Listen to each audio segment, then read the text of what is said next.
Check, check, check, check.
Check.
his microphone should be on.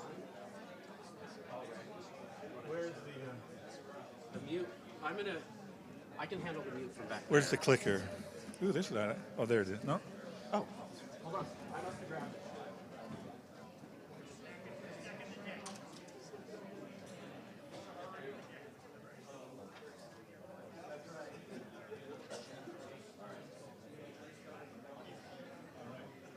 I'm the first to go. Yes, you are. And I've got your slides queued up and ready. And as soon as So- you go, Oh, there they on are. the screen, you'll see the presenter view here. So when is Ann higher? Yeah, she's next. So you'll just announce her, And then you'll do the rest. and then I'll do the rest. Okay. You'll just step down. I'll turn this mic off. And then, Okay. actually.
Good morning. I'd like to welcome you. We'll get started to give a few minutes to get the YouTube link up, and we'll get going. If you're out in the hallway, we'd appreciate you'd come in. Thank you.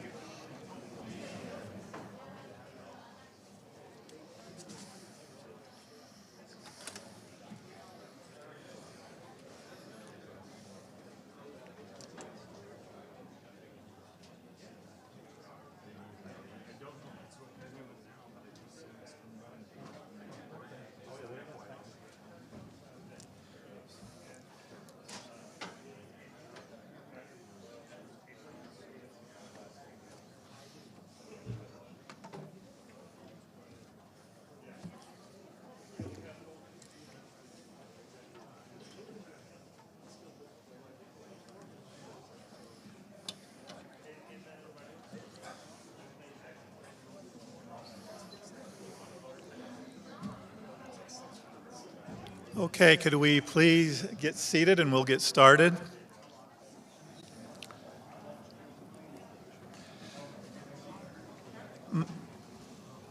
My name is John Rogers. I'm with the Division of Oil, Gas, and Mining. I'm an environmental scientist there. I'd like to welcome you here today.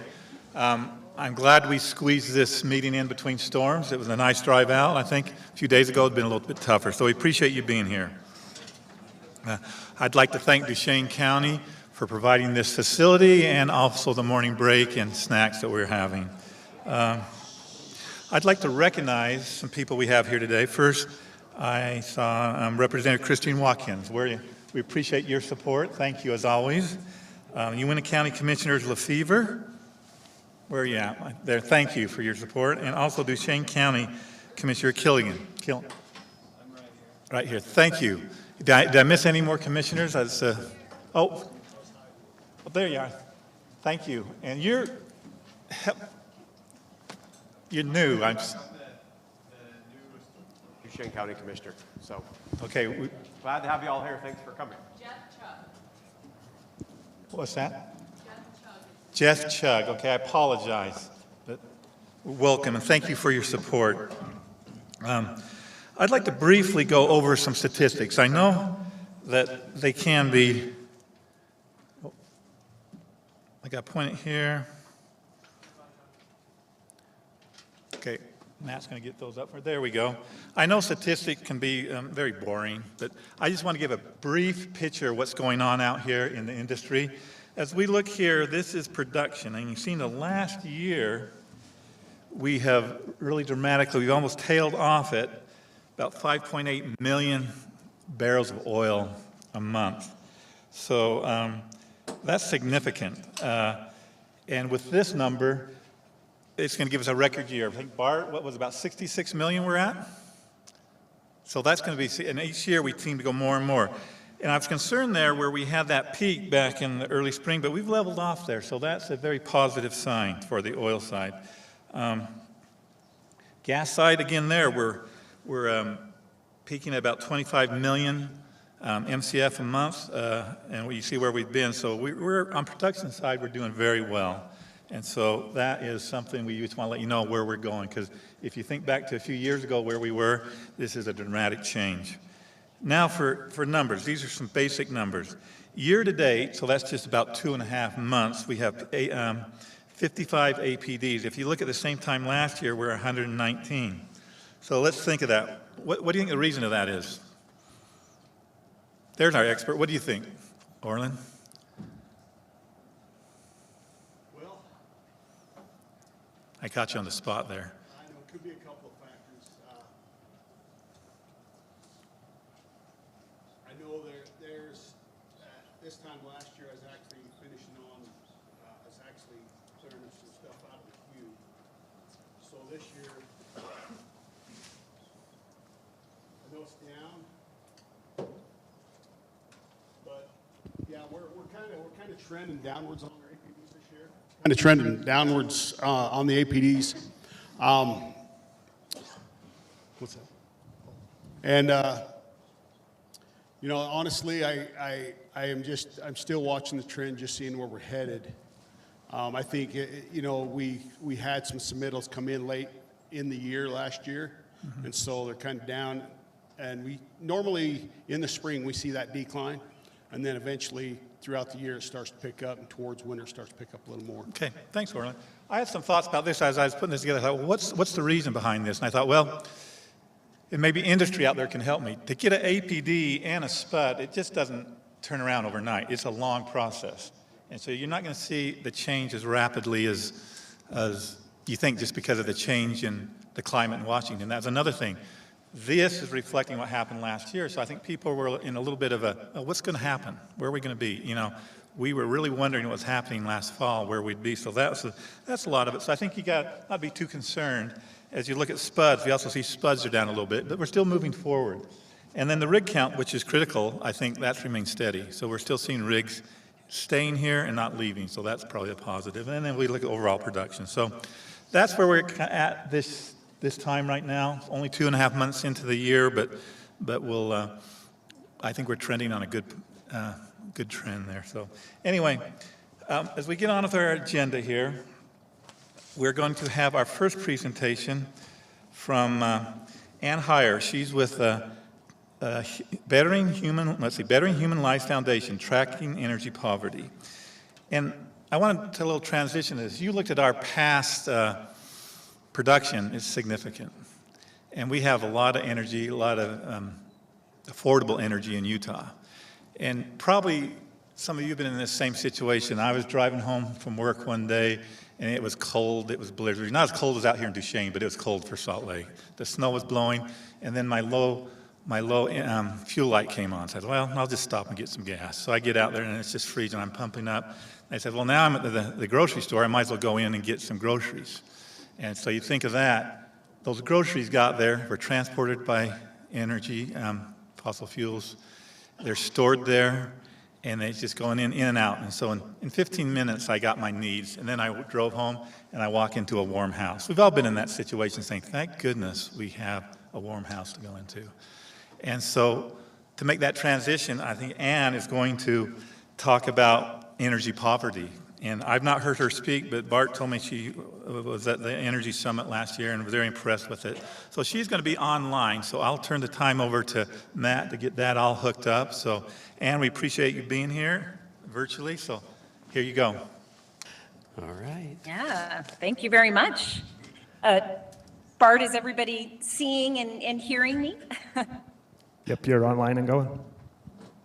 I'm sorry to see like an empty podium up there. I wish I were there.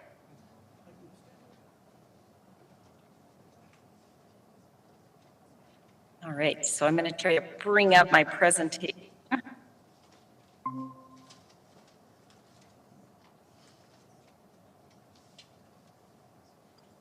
Matt, is that working? Yeah, we see it, but it's not in presentation mode yet.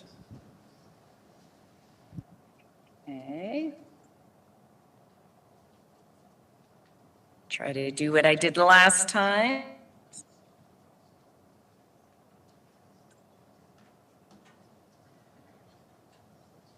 Okay. All right, We're good. how about now? Yep, we got you. Okay, fantastic. Well, hi, everyone. I do wish I were there in person. It was great to be. I'm sorry, I'm hesitating because I'm hearing my voice echo, but I guess, Matt, that's how I'll just have to proceed. Yeah, sorry. Okay, yeah, no worries. Yeah, so it was, I think I may have met some of you at the meeting in Vernal back in September. And at that time, the Bettering Human Lives Foundation, we were 6 months old. Now we are a year old. And some of you may have heard that this was the foundation that was launched by Liberty Energy a year ago. So you may recognize the name Bettering Human Lives from the report that they put out. And this foundation was really born out of the chapter on energy poverty. So sorry, I'm still kind of hesitating because this echo is so distracting. I'm sorry. Anyway, so the Bettering Human Lives Foundation really is trying to tackle energy poverty. It was something Liberty Energy had wanted to do for quite some time, which was to be quite deliberate in tackling energy poverty, and in particular, the problem of cooking in sub-Saharan Africa. So today I'm going to take you on a little voyage outside of Utah to Kenya, because I just returned about 3 weeks ago from a trip in Kenya and Ghana. And for that particular visit, I was traveling together with Brian Gitt, who is from Oklo, but in this case, he was just traveling in order to get kind of a first-hand look at what energy poverty in a sub-Saharan Africa context really looks like. So we were very fortunate to travel from the capital city of Nairobi, about 6 hours north, to the city of Kericho that you're seeing here on the screen. It's a city of about 1 million people, and this is the tea growing region of Kenya. So tea actually happens to be the top cash crop for Kenya. So I think you can see on the outskirts of the city, the very green, beautiful tea fields. And now I'm going to zoom in on those tea fields that you were seeing in the background, and then zoom in again to the households that you were seeing. And you'll see just in front of one of these structures, there's a woman in a blue skirt. Her name is Lena. And the structure she's sitting in, half of it is what she uses for cooking. We may think of it as a kitchen, but you'll see what the definition of a kitchen is. And then half of it was used for storage. And then just to the left of it, that larger building, that is her house. So this is Lena here. Lena is, oh, are you guys still hearing me now? Yes. Did that remove the Uh-oh. echo? Matt? Can you hear me? Yes, now I'm hearing. Okay, did that remove the echo? What I did? Yes, it very much removed the echo. Okay, I will go ahead. We're just going to mute our microphone while you're talking, and then that should help you out, and we'll just turn it back on when we have questions. Okay, that's perfect. Thank you. All right, so this is Lena. Lena is 65 years old. She has 8 kids, mostly kind of young adult to age, 2 grandkids that we saw. And Lena is one of the 2.1 billion people around the world today who still cook every single meal as if they're camping. Bart, you were talking about going out camping and having that as an option. So 2.1 billion people around the world who still cook every single meal every day, either using firewood, charcoal, cow dung, or really anything else that burns. And we were really lucky, Brian and I, to be able to spend a morning with Lena and her family to get to know her and to really just better understand what does that look like? Like, what does that look like to actually cook with wood, to be so energy impoverished that you're cooking with wood? What does that entail? So this is the kind of the start of the process. In the case of Lena and her family, at the edge of her tea farm, there she actually has a wooded area. So in her case, she didn't have to walk very long, but we spent time with other families as well, and those families were describing how in some cases they were walking as far as 6 kilometers one way just to be able to get the firewood and the sticks and things that they need to use to cook every day, every meal. So this is Lena, and these are 2 of her daughters here, and you can see each of those daughters has a child. So collecting wood is an incredibly physically demanding task, and this video, I hope I can get it to work, captures that well. Just how physically, she's got a machete, you have to actually cut down the branches, you break the branches, gather them up, form piles, carry them up. And remember Lena in the blue skirt here, 65 years old with her 2 daughters. So once they do go through all the cutting, then you can see where the wooded area is. This is actually uphill. And they have these enormous piles of wood on their heads as they come back to bring it up to the house. Then Lena goes into, this is the kitchen I was describing. She's got to break the sticks into smaller sticks, go through the process of lighting the match and getting the fire going. And as she's doing this, you can see the smoke that is starting to come out from the fire. And the structure that she's in does not actually have a chimney. It starts to pour into the structure. And I wish I could describe it, but between the metal top of the roof and the house itself, or the structure, that is where the smoke is actually escaping. So and it was just unbelievable how quickly the smoke filled this house.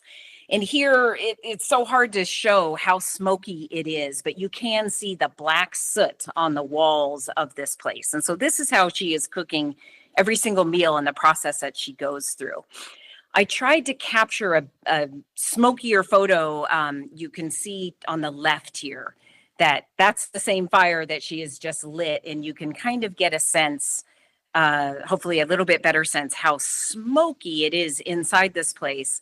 And then on the right-hand side, that is the smoke that was seeping out from under the roof.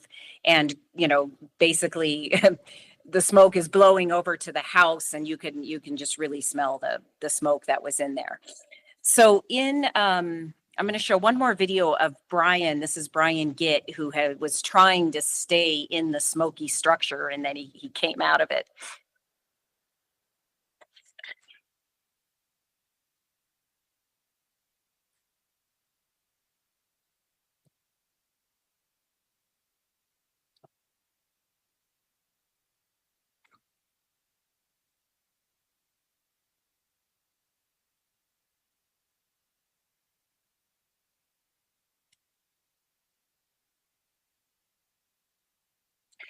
But what Brian has just described really is Lena's life every day, living without any access to poverty. In the introduction there was a discussion about how you can, go to the grocery store and do all these, things because we have fossil fuels and energy that is enabling us to live the lives that we do. Well, in this case, this is Lena's life every day. And Lena and her daughters, very often with babies on their backs, spend multiple hours each day in the smoke as they prepare each meal. My background actually is I'm a nurse midwife, and the whole reason I got into this and wanted to start to try to address this issue of energy poverty was because I was seeing pregnant women and women with newborns spending so much time in these very smoky environments. And I started to feel like, the best thing I can do for them is get them modern, clean burning cooking fuels. So Lena and her family go through this every day. There is no refrigeration or any way to preserve your meals. So every meal she cooks is, so she's in there cooking 3 meals a day at least. And the indoor air pollution from this smoke causes 3 million deaths per year, which is more than HIV, malaria, tuberculosis, cholera combined, and about what, was caused by multiple years of COVID, and yet the whole world shut down for that. So it's, this is her life every day. And I have not even mentioned yet what she has to go through. That was just the cooking that I described. Then, the going down to the river and hauling these incredibly heavy buckets of water, using having to go and collect every drop of water that she's using to do the dishes. And you can see them kind of coming up here. Laundry. She said they spend about 5 hours on the weekend scrubbing and doing all of their laundry by hand in the river. And again, this is her life. So in the Bettering Human Lives report, you would see this particular graphic, which basically, shows, as we were just talking about a little bit ago, we are some of the very, very lucky 1 billion people around the world who get to live like we do. But there are still 7 billion people around the world who don't yet live like we do because they have this access to lack of access to energy. And of those, as I mentioned earlier, 2.1 billion people still cooking every meal over firewood. So Lena and her family, as you can imagine here, are just completely consumed every day by these very laborious tasks that harm their health, that eat up so much time that they are completely unable to pursue any other opportunities. So you may ask, as I asked when I got there and just felt so frustrated, I guess, at the time, like, this is 2025. Why is Lena, why is her family still using firewood to cook? Why haven't they made a switch over to a fuel like LPG, like propane? And luckily in Kenya, as you can see in this photo here, this was another family we visited. About 20% of the country now does use LPG. Women, as you can imagine, women want to cook with LPG. They aspire to cook with LPG. They don't want to go through everything that Lena goes through, and she's gone through her entire life. But currently, LPG is neither accessible nor affordable for the vast majority of the population. So the 20% of the population who's cooking with LPG, most of them are located in the capital city of Nairobi. But for most people, they can go and get the firewood, as you can see, or charcoal may be nearby. They can get a small amount of firewood for free. They can get small amounts of charcoal that they're buying, but they're able to get it, for let's say $1 a day. It is far more challenging for a family to be able to afford the cost of filling the cylinder and buying the cylinder and the little grill that you can see there on the top, plus the burner. That's about right now about $38. So while they can afford $1 a day, and LPG in the long term actually is cheaper, they can't manage to pay that large upfront cost of the cylinder and the burner and all of that at a time, nor really the refills. So the Bettering Human Lives Foundation, we are working to address those two barriers: the barrier of accessibility, wanting to get LPG closer to people, and the barrier of affordability. So we've been very deliberate about we are not providing grants. We instead are using a market-driven approach, a private sector approach, and providing low interest loans to existing entrepreneurs like Tim in this photo here, who are working either on LPG distribution or on the production and manufacturing of LPG stoves. So we are providing capital in the form of low interest loans to basically to enable them to grow and scale their businesses.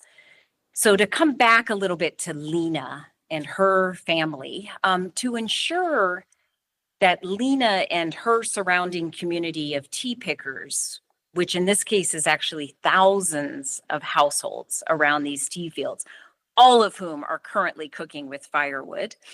We are partnering with this local entrepreneur, Ben, in the dark blue shirt, and his company, Mama Gas. So we are giving him a loan, and when I was saying low interest, it's 4% interest loan, and I'll talk a little bit more about that. But a 4% interest loan, which is enabling him to expand beyond the city of Nairobi. There is enough density in these tea farm areas that it makes sense for him to bring cylinders to that area and set up cylinder exchange points, kind of similar to what we see at a grocery store or a gas station, the cage where you can go and swap out your cylinder. So he's going to be addressing that accessibility barrier by bringing those cylinders much closer to where people live. And then because we are providing him a loan that he's going to pay off over 36 months, so over 3 years, he, for the first time, is going to be able to extend a repayment plan for the tea pickers, for the families. So instead of them having to pay upfront for that first cylinder and the burner and the stove or the grill that goes on top, as well as any subsequent refills, he is going to enable them to purchase them and pay them back over time. So this is really getting at the accessibility and the affordability. And this is something that Ben has actually wanted to do for a number of years. He grew up in this area. He's an LPG guy. He felt the need and the incredible gap that he could fill. But as a small business in sub-Saharan Africa, it is nearly impossible for them to be able to access capital, to be able to grow and scale. The cost of capital currently in Kenya ranges from 18 up to about 32% interest. So you can imagine, how can a business possibly do that? So everything Ben has done so far has really been out of his own pocket. And now with a loan from the Bettering Human Lives Foundation at 4% interest, he is suddenly able to now grow and scale beyond Nairobi. And as I mentioned, enable people to pay back over time. So he's doing a tremendous social good, but he's also going to be growing his business. And the more his business grows, the more LPG is getting out there, the more LPG is getting in the hands of families, saving lives, saving time. So that's just one example. I know we don't have a lot of time, so I'm not going to go into too many other details, but I wanted to say that since the Bettering Human Lives Foundation started a year ago, we have now dispersed, actually just 2 days ago, we dispersed our 10th loan in Kenya and Ghana. And all of those loans are following a very similar approach. So we are supporting entrepreneurs like Henry here in Ghana to try to address the accessibility and the affordability barrier. In one case, so Henry, we supported him with a loan to build cylinder exchange cages. We have now given him a second loan in order to be able to convert schools over from burning wood to burning LPG for all of the cooking that they do for their students, including boarding students. This group here, this actually came out of the Vernal Summit, believe it or not. Doug McClinko from Bradford County, Pennsylvania, was in Vernal, and he knew Kenya and knew about this particular LPG supplier. In this case, we are supplying an entrepreneur, or we've provided a loan to an entrepreneur who's going to leverage some existing microfinance mechanisms in this area, about 6 hours also outside of Nairobi, to be able to enable these women artisans in the area to be able to purchase a cylinder and the grill for the first time and also pay it back on credit. So a little bit similar to what Ben is doing with tea pickers, this particular entrepreneur in this area of Kenya is doing with soapstone carvers with these artisans. Tim here, who I mentioned earlier, we are funding him we're giving him a loan to be able to convert schools away from burning firewood to burning LPG, bulk LPG, big tanks. And because he's paying our loan back over time, again, will be able to enable the schools to pay back the installation costs and the LPG that they use over time. So again, it's really getting at these affordability barriers. One of the tricky things in both Kenya and Ghana is the supply and the demand issue. So as I mentioned, in both Kenya and Ghana, LPG is available, limited to the capital cities, but it is available. We need more significant investment in larger scale infrastructure to ensure that supply is going to continue to grow as demand grows. A lot of the big suppliers, the Shells and the Vitals and others like that, they often say, well, there's not enough demand, so we're not going to make the big investments in supply. Well, the women are saying, well, if we have to walk 20 kilometers to find an LPG cylinder, we can't use that. So there's a bit of a tricky balance. The Bettering Human Lives Foundation, we're really focusing on that last mile distribution because we want to be building this demand that will then entice the big suppliers who are bringing in LPG from the U.S., the LPG and the fuels that you all very proudly produce, getting more of that into Kenya and Ghana. So it feels like right now we've got great momentum around energy poverty. I may be biased because this is the area that I'm really focused on, but I think with the new administration, our new Secretary of Energy, who we know quite well, Chris Wright, really talking about energy poverty, both addressing that within the U.S., but also globally, and just really hoping that this is going to open up access for Africa, for sub-Saharan Africa, to be able to benefit from the fuels that, as I said, you all so proudly produce. So I will stop there. Thank you for going on this journey with me, and would really appreciate everyone kind of spreading the word about this problem. And Bart, as you so well articulated in your email yesterday, this living like this is not an option, it's an option for us to venture out and cook like this and live. We may make a choice while we're camping to do this, but for Lena and her family and billions of others, it's not an option. So I hope that everyone will help kind of spread that word and we can all tackle this together. you, Ann. Yeah.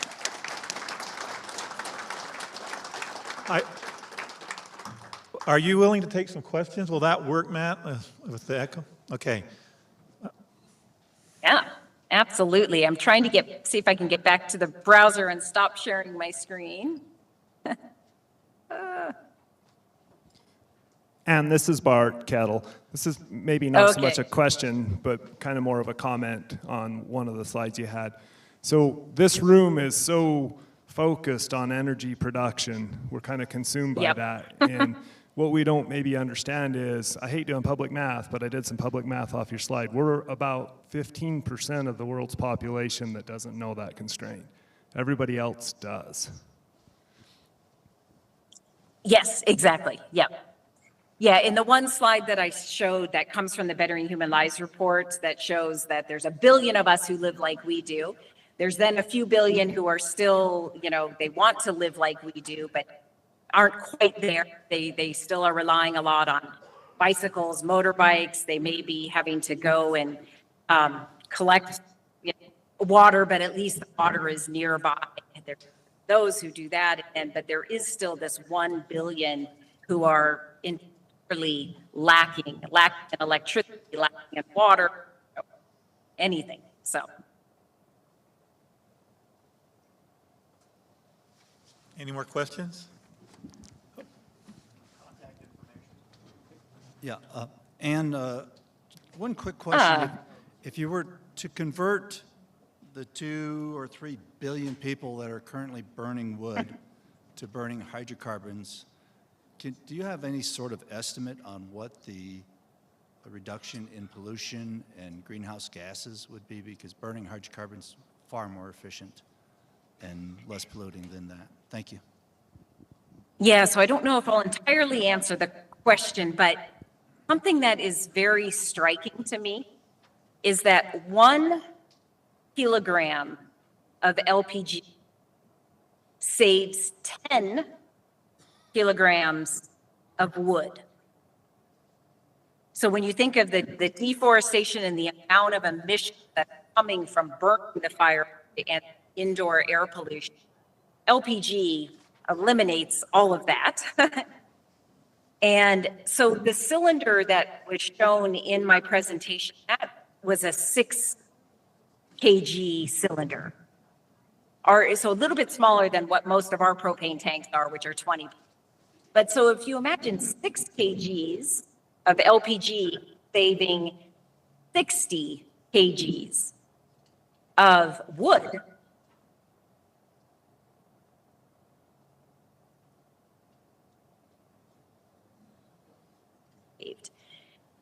the other thing for charcoal, there's a 1-to-8 ratio for the charcoal that they're creating.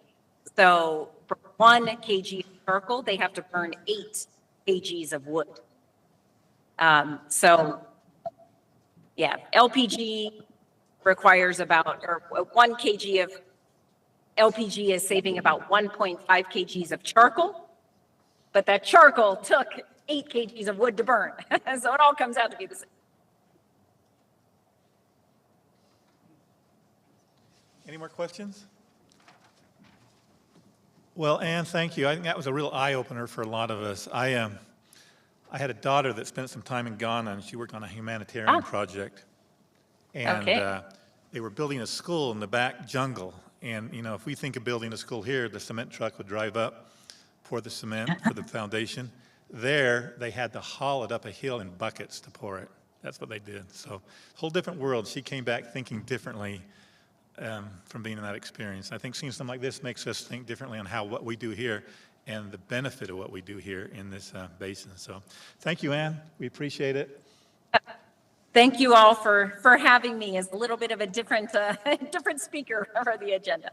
No, we really enjoyed that. Thank you. Okay. Bye, everyone. Okay.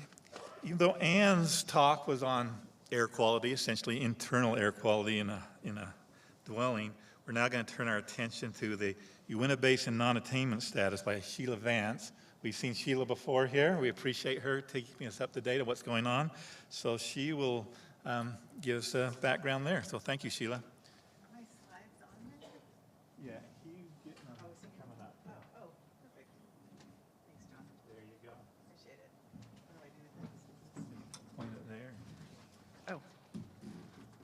something new.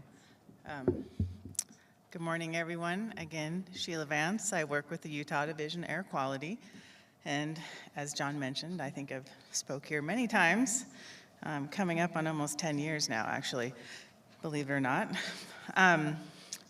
So yeah, I feel like this is switching to first world problems after listening to that, but really did appreciate that perspective. Let's see. I just go forward with this. Big green, oh, of course. All right, again, and I know Seth is after me, and he's going to talk about the last winter in probably much more detail and better than I can. But I thought I'd start talking with just looking at what happened last year in the basin. The map I have up here, the blue line is what we call the boundary of our non-attainment area. So again, the basin is a non-attainment area for ozone, and within that basin, we have our monitors that monitor the air, and from a regulatory standpoint, what we're looking at in terms of values is on the upper chart, right there in the middle, we have what we call our fourth max. So that's the fourth maximum high at that monitor that occurred in 2024. And what we don't want to see are red numbers, where we want to stay below 70 parts per billion. So as you can see, our fourth max last year, all our monitors did not violate that standard. They were in compliance with the standard. So good news. Interestingly, those numbers in red above it occurred in the summertime. So we're starting to see a little higher values in the summer, but also those were associated with wildfires. So not directly probably due to the emissions in the basin, but perhaps the wildfires had influence on those numbers. The below chart is the regulatory value we determine attainment by, and that's called the design value, where we take 3 years and we average that fourth max high. And that's how EPA will make determinations of whether you've attained the standard or not. So I just have a few years here where 2020 to 22, those are 3 years where we attained the standard. We were below the design value. 21 to 23, we now had the winter of 23 included. So all monitors, except for vernal, exceeded that value. And now that we have the 24 data, and the little asterisk means they just hasn't been certified, but I don't see big changes happening. We are still not attaining the standard because we have the winter of 23 included. So that's just kind of where we lie. So things have changed since I spoke in November, which isn't surprising, I'm sure. But in December, actually, EPA did make a decision that we had been waiting for. They made a final decision. We had requested extensions on the attainment date because we had had those clean years in 2020 to 2022 that I talked about. So they were evaluating that extension request and whether or not they were going to give it to us. They had proposed giving us the extension, and therefore we had attained this standard. December, they switched that decision, where based upon public comment is what they cited. They reevaluated that decision, and they determined not to provide that second extension. Therefore, we did not attain the standard, and we were bumped up to a moderate non-attainment area, which has big impacts on the basin, just brings in some more regulatory requirements, a lot more work, and it was a big change. We, of course, Utah and others, I think UN and Duchesne County, Utah Patrol Association, we filed for a request for reconsideration, for EPA to reconsider that decision, as well as requested a stay on the decision, which is a pretty important part of the process.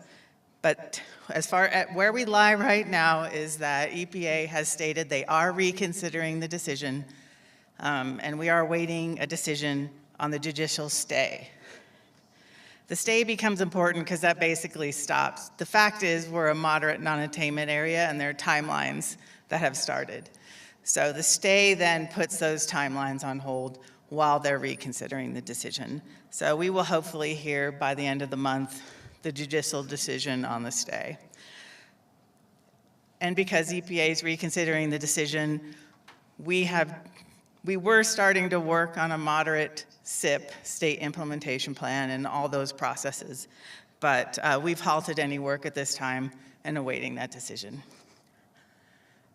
I'll just stop there, and if there's any questions on that.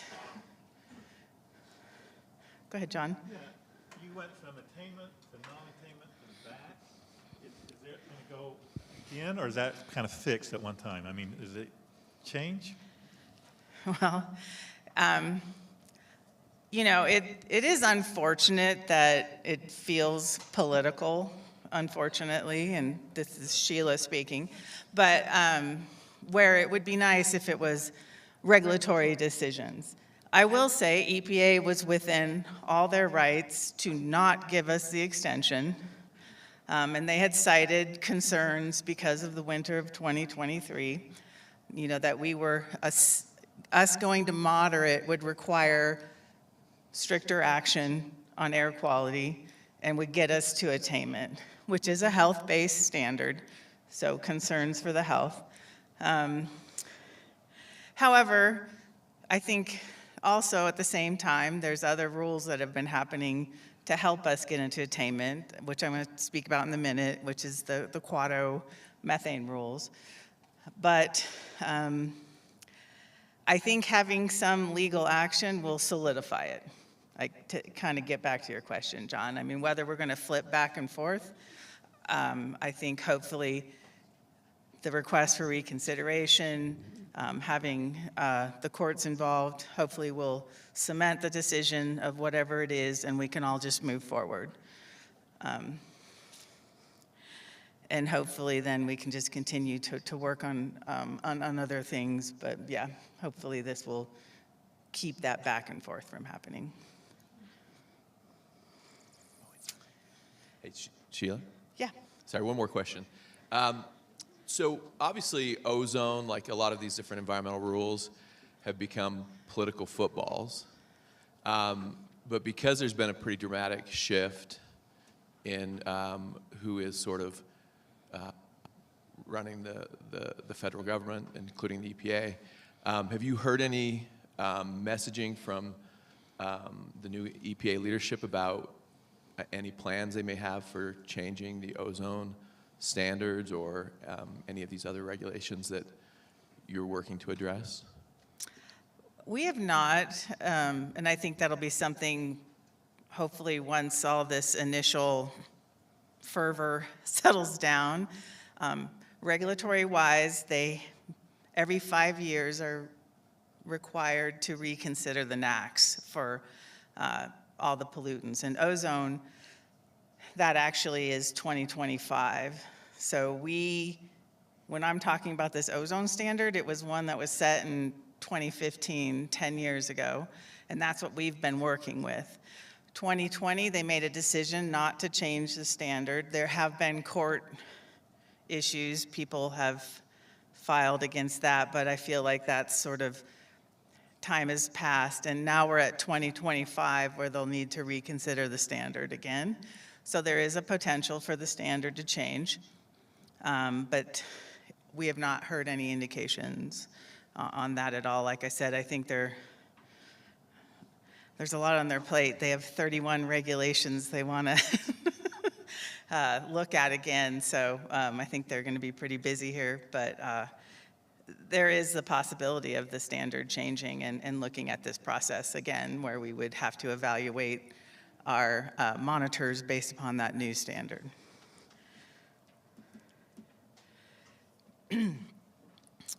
All right, and then just the last thing I wanted to talk about was these oil and gas methane rules that were proposed a couple years ago and finalized.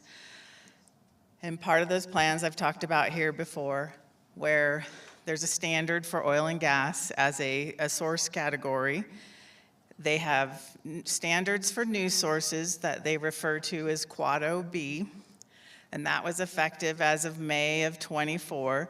So those are in place now for any facilities that came into operation or had a major modification since December of 2022. So basically news sources that are a couple years old or go through a major modification, those rules now apply to those facilities. What EPA also did in this rulemaking is a requirement for states to put plans together to address existing sources. So all those sources that were in existence prior to December of 2022. And those plans have to basically meet emission guideline standards that EPA has set. So they set the standard. We have the ability to develop rules and plans to meet those standards in however way we can. And those standards basically reflected Quad OB standards for new facilities. So they are fairly strict standards to address methane emissions for existing sources. Last time I spoke here, I was looking at having some draft rules for you in February of March. Because of some of the changes and the indications we're seeing from EPA, we've taken our foot off the pedal a little bit. All we know is EPA's they have stated publicly that they're reconsidering these rules. They've also in court, there is a lawsuit that the state of Utah is a part of that is going to be heard towards the end of this year, but EPA has now stepped back from that lawsuit and it's in what is called abeyance right now, and I'm not a lawyer, don't know exactly what that means, but my understanding is in the next 4 months, EPA has to report to the judge what their plans are in terms of fighting the court case, or if they're going to, like they've said, reconsider the rulemaking. So hopefully we'll know more in the next 3 to 4 months about what exactly it is that EPA is reconsidering, because it can be that they're just not going to take the rule away, or maybe timing changes, maybe small changes. We don't know what reconsideration means. So in the meantime, we're on a regulatory deadline right now of having a plan a year from now submitted to EPA, which means we have to have rules in place before we submit that plan. So slow down a little bit. So we're thinking April now. We'll hopefully do some advanced rulemaking, provide some drafts to the public and interested parties that you can provide us comments on. Look at those comments. Now maybe instead of early summer, maybe late summer, fall, we'll look to presenting those rules to our board so we can go through the process of getting these to the EPA by March of 2026. And that is all I have for you today. So any other questions? Perfect. Well, I'm sure it's all clear to you as it is to me. And we'll just continue to keep you informed as much as we can and work forward and appreciate your time.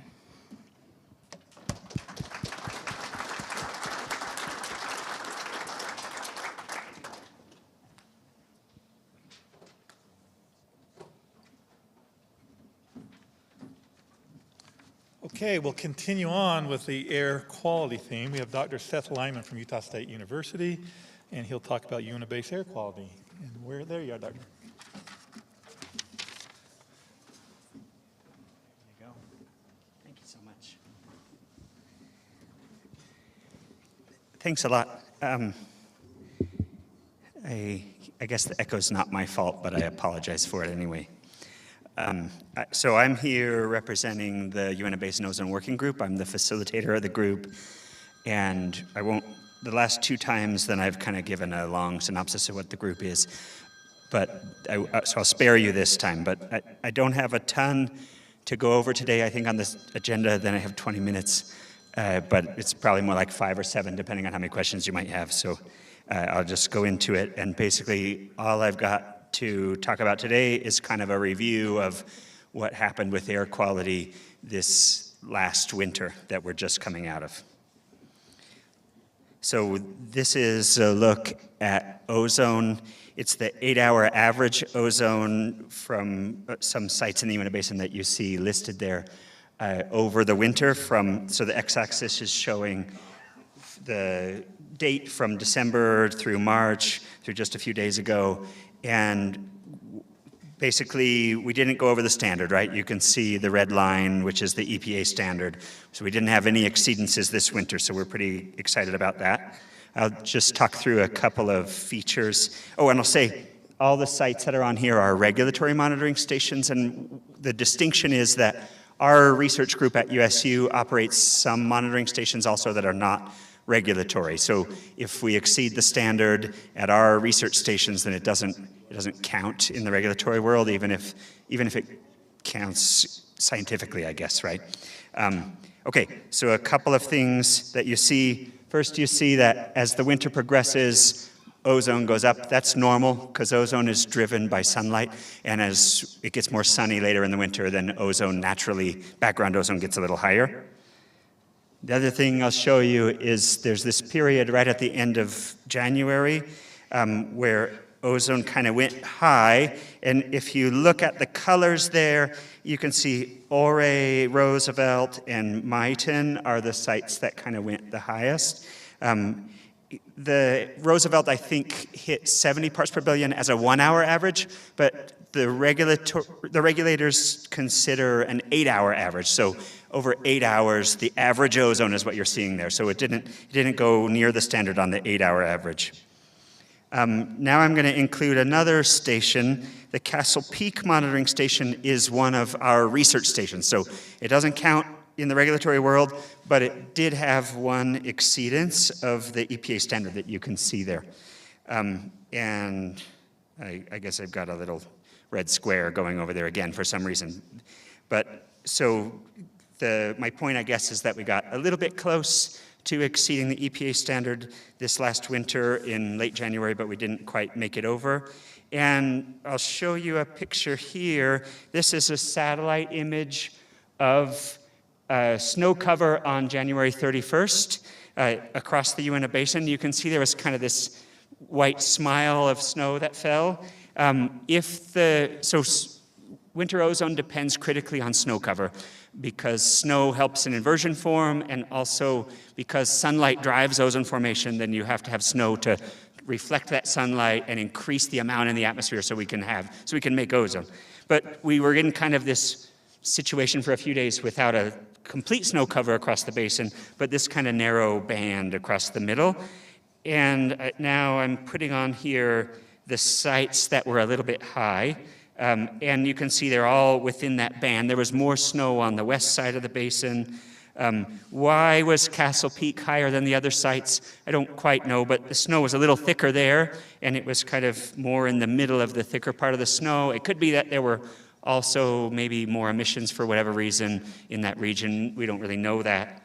But maybe if there's a broader point to make, it's that so 2024, as Sheila pointed out, we didn't have any wintertime ozone, or any ozone above the EPA standard. This winter, then we didn't have ozone above the EPA standard, but kind of came a little close. In 2023, we had quite a few days that were over the standard. And so I guess this is showing we still have that propensity, and so continuing to reduce emissions where we can is still important. And maybe I'll leave it at that. There's my contact information if you want to join the ozone working group or anything else. So that's all I got today. Happy to take questions.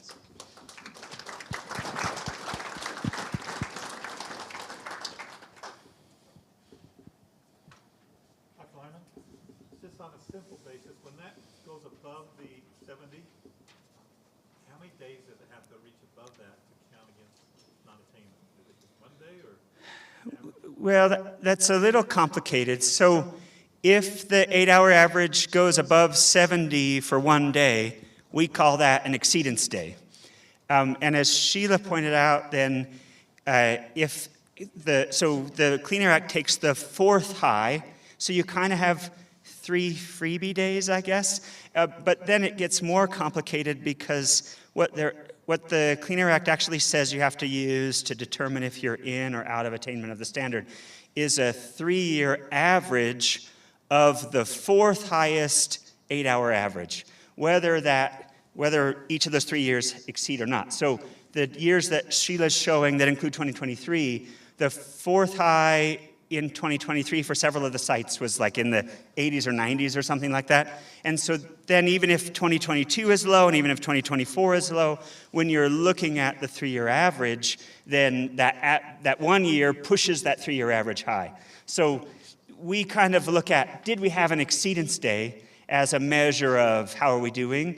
But the reality with the Clean Air Act is ugly, messy.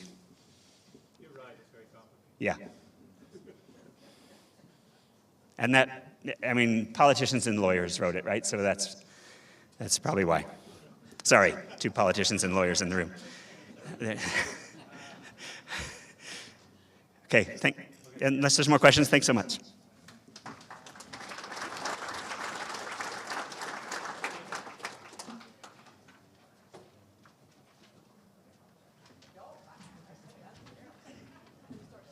Okay, thank you, Dr. Lyman.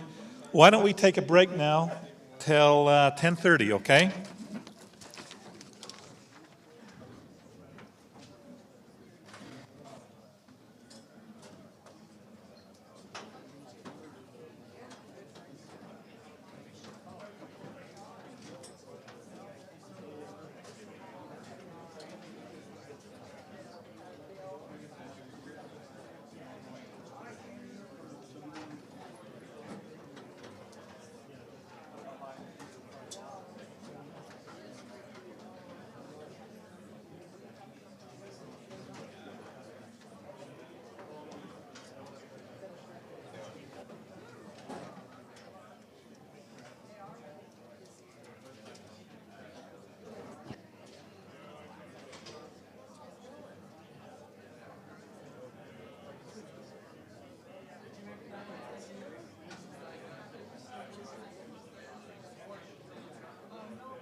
Yeah, so your presentation.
Okay, we'd like to get started. If we could, please come in and have a seat and we'll get going.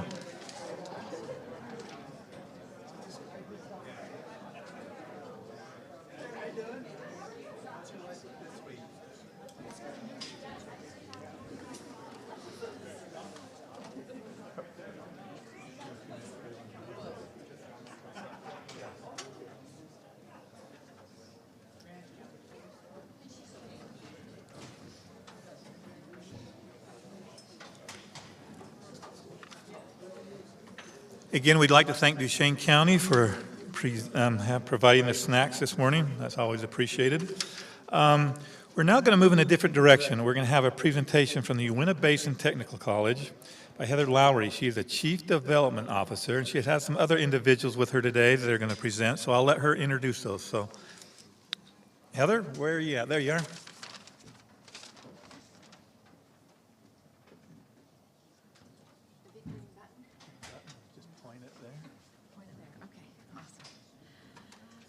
Well, good morning, everyone. We're thrilled to be here with you. I've got several colleagues here that are going to help demonstrate or speak to you about what we at UB Tech do for the community and what we have to offer. We are thrilled to be in this community. It's a fabulous place to work and live, and so we're excited to be here and be of service to you all. I'm going to introduce my colleagues. I've got Seth Taylor and Braden. What's your last name, Bo? Dalton. Okay, thanks. And Lisa Labram. So I've got, they're all on there. So I'm going to turn the time over first to our energy services guys, Seth and Bo, and they're going to talk to you about what we have to offer for industry in this area. So you want to come on up?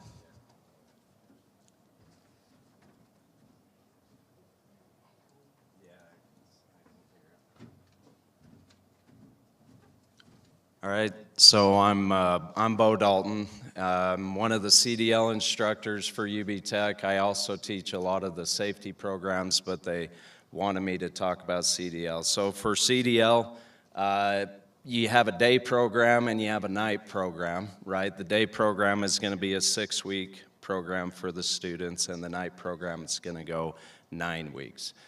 Days goes from 8 a.m. to 4 o'clock in the afternoon, and the night program starts at 5 and then goes to 10 o'clock. Now in that program, of course, we're going to teach them how to drive a truck. We're really big on teaching them how to shift, and we have an 18-speed, 13, 10-speed, and we also have an automatic truck for those that want to learn the automatic. But in that program, we also offer all the safety training. So what we teach the CDL students is first aid, CPR, Safe Land, which is a safety training for the oil and gas industry, but it kind of goes over the OSHA regulation also. And then we offer the H2S program so that when they leave our program, they're ready to get hired in the oil and gas industry.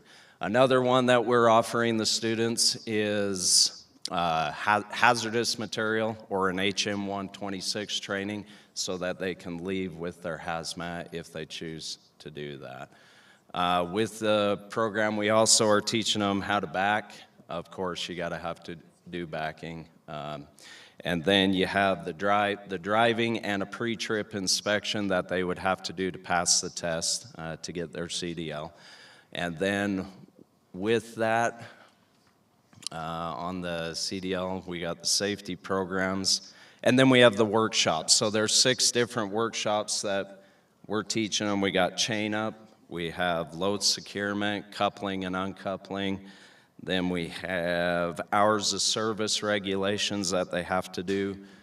There's a defensive driving class for CDL, and we also are teaching coupling and uncoupling, or did I already say that one? Yeah, so those are the 6 programs that we're also putting into there so that they're ready to go. With our we kind of changed the program a little bit. We are requiring the students to come with their commercial learner's permit before they can get into the program. And then also we're adding another program into it, a Class B, which would include Class B passenger, driver, and school bus. So they can go through the whole program, get their Class A, and then when they're done with that, we'll put them through like a 2 or 3 day training after that and get them their passenger endorsement if they want it for their license. But other than that, I think I covered it all. Is there any questions for the CDL program? Nope? All right.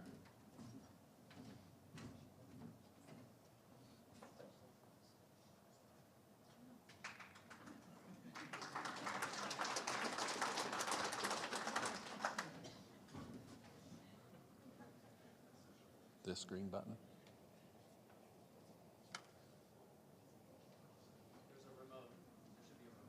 Got it, I think. Is that okay if I hold this up here? Okay, so my name's Seth Taylor. I'm the director over all the energy service programs. So like Bo mentioned, that's CDL. It's also our Tower Tech program. We are currently building a high voltage program. We're going to build a climbing yard over in Vernal and teach them the basics of high voltage. Another program is lease operator, which would be your pumpers. We have a short term, kind of the crash course basics of what they would do if they would go out and be a lease operator and pump on your oil and gas wells. And also, it mentioned in there all the safety. So like Bo mentioned, in CDL, we do their hazmat, we do their VeriForce, which is your safe land, H2S, first aid CPR, OSHA, if they want it, anything to do with forklifts. We do all the forklifts trainings. Trying to think of anything else that we do. Just about anything as far as safety goes, we can do that. One cool thing I think is going to be neat is doing this high voltage program. We've been with Rocky Mountain Power, high voltage, BHI. BHI is currently sending some students to Salt Lake Community College. They just reached out just a couple of days ago and want us to incorporate some of what they're doing here in the basin so they can send their guys to come through and get through with their apprentice, which would be bucket truck training, how to rescue somebody off a pole, you know, get stranded in a bucket, some of those types of things through the high voltage programs. Another programs that we offer is a well control. We have our drilling supervisor course. We have an oil and gas operator representative course, which is all your workover, your fracking, your workover rigs, coil tubing, snubbing, wireline, all those things. So we offer those for a lot of the locals come just because it's the easiest place to go. They live here. They don't have to go to Casper or Texas. So we offer that for those as well. Do you guys have any questions about any of those programs, or have I missed anything, Bo, that you can think of? Any questions as far as any of these programs? Okay. It's not really a question, but a comment. My name is Troy Murray, president of To and From, and I hire a lot of your truck driving students. And you do a wonderful job of teaching these people on what needs to be done.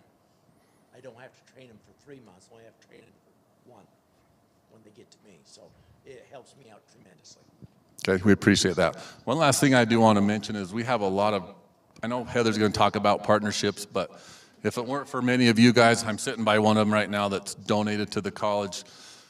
We've created new partnerships, people that have donated tires and batteries and filters and all those things, which just helps us put more money towards our students and gives them a better opportunity to get a trade and go to work without the debt. So it's inexpensive. So we feel like that's a good thing because of you guys, which have helped us at the college. So any other questions?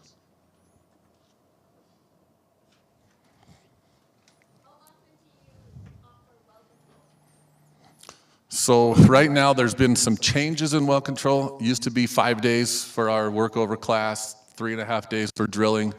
Both of them are down to 24 hours, so we're doing those in 3 days.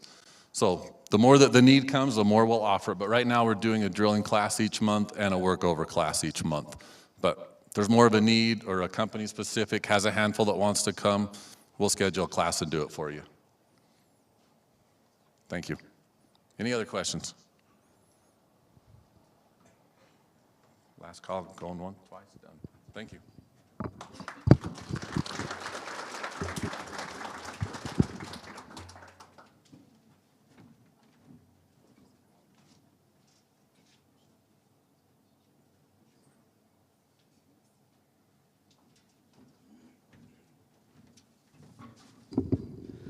was really hoping where Heather didn't say my name, I didn't have to be up here, but she told me I did. So I am Brant Munson. I am the Director of Business and Trades at the college.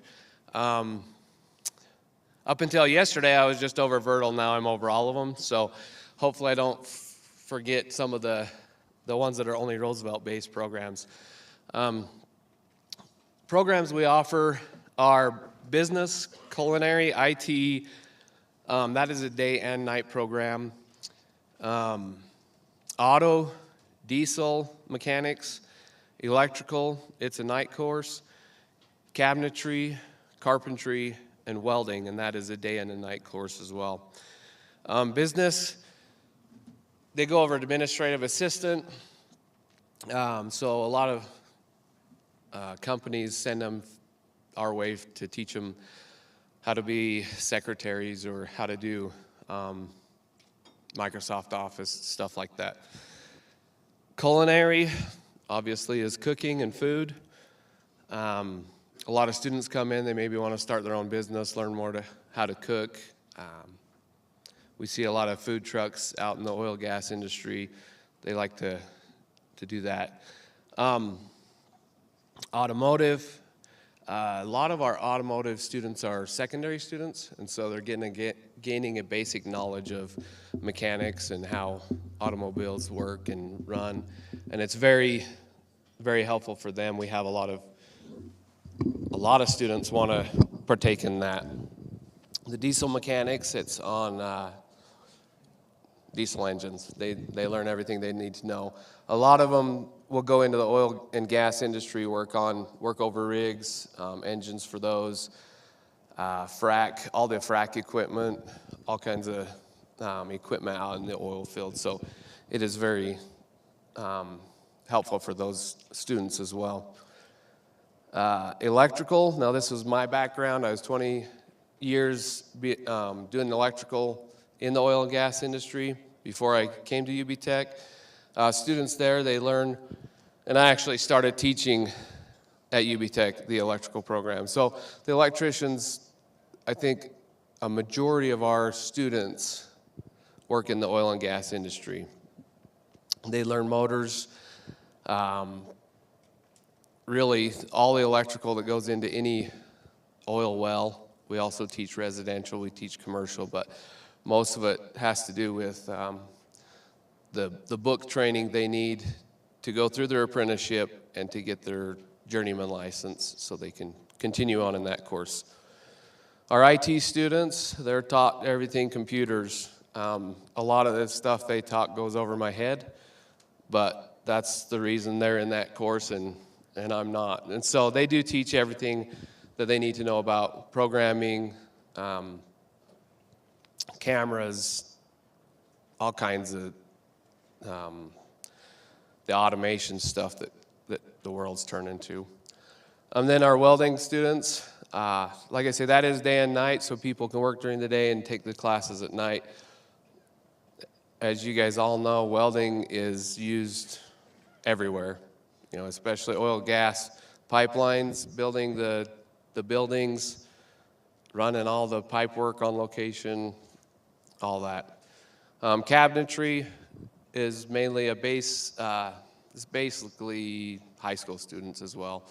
They learn a lot. We do have, at the end of the year in May, we do have a kind of a showcase for them to show off all their projects, and it's pretty impressive what those high schoolers can do. And then construction, carpentry is basic construction. They learn how to build walls, they learn how to build buildings, and a lot of those students as well are secondary students. So those are the programs we offer at UB Tech for business and trades. So any questions? I know I handled it. I covered it really well, so I don't think there will be. But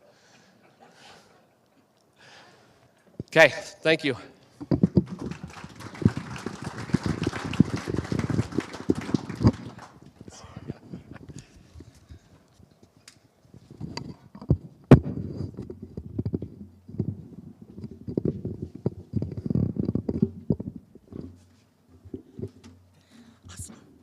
I think it's better if I'm really close, right? Okay.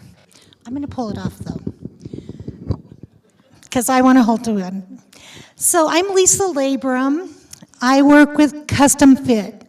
How many of you ever heard of Custom Fit? How many of you know all about it? You will. Okay, we're going to get the slides up here. Custom Fit. Well, I just used this. Oh, it's right here. I'm too short to see it. Oh, okay. I'm going to talk about Custom Fit that is for the Uinta Basin and Daggett County. That's who we cover.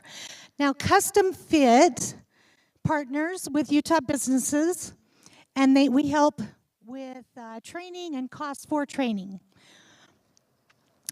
All Utah-paying, tax-paying businesses can qualify for it. The funding's made available between the, down more? Okay, they're adjusting, sorry, okay. Made available from the Utah legislature and the Utah higher education system.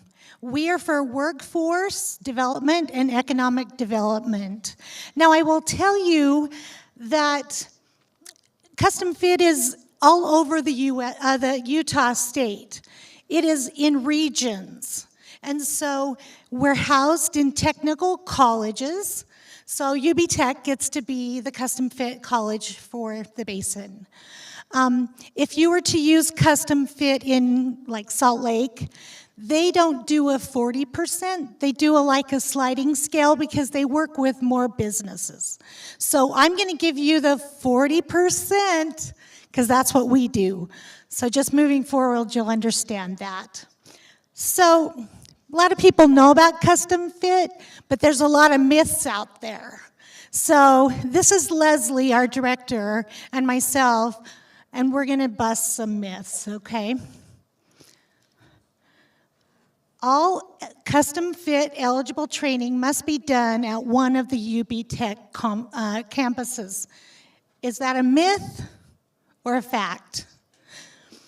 Good. A lot of people think it's only at UB Tech, but you can do training online. You go to a conference in Florida, you do something at your office virtually, or you bring somebody in and they do some training. That is all eligible. So it doesn't just have to be at UB Tech. We can even assist with bringing a trainer into your business, and that's a wonderful thing. So that's kind of why they called it Custom Fit, is because we can custom fit the training to what you need, okay? Custom Fit is only for large companies. Small companies don't qualify. I had a blast finding all these pictures, by the way, so please enjoy them. Myth. Custom Fit partners with businesses of all sizes, sole proprietors, large nationwide. As long as they're registered with the state of Utah, we are good to go. Because Custom Fit is a state program, there's a huge amount of paperwork. It's so much hassle, it's not even worth the effort. Thank you. So many people don't like to do it because they're like, oh, I don't have time. Let me tell you the secret. If you have a great assistant and you want to use Custom Fit, you set the assistant up with me, and then we work together and you get the benefit. So that's kind of a secret. So the only thing we need is a one-time application, which takes 2 minutes. Name, address, email, what kind of business, who am I going to be working with, what kind of training do you need? That's the application. And that's a digital form. So all the stuff that you're going to do with Custom Fit, you can do digitally. We'll email, we'll send you e-forms, super easy. And then proof of payment. You pay for something with a credit card, you forward the receipt to me, that's the proof of payment.